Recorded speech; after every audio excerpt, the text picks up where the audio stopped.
xohlaysiz? Mana bu inson siz kechira olmaydigan inson. Kechirmasangiz ham yashaydi.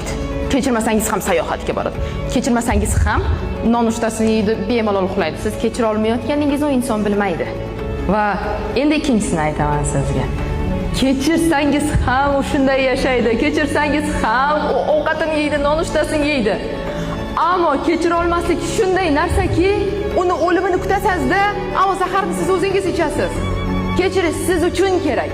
Sizni qalbingizda yashaydi bularning hammasi. Va biz nega kechirmaymiz, bilasizmi? Kechirmayman, qilgan ishiga ozgina bo'lsa ham nimani uyalsin, aybdordek his qilsin deymiz. Ammo ishoning, hech qachon bunday bo'lmaydi. Siz ichyapsiz zaharni, siz yig'layapsiz hozir. Siz nonushta yeyotganingizda ichiga zahar qo'shib yeyapsiz. Kechira olmaslik mana shunday narsa. Faqatgina xohlaysizmi kechirishni yoki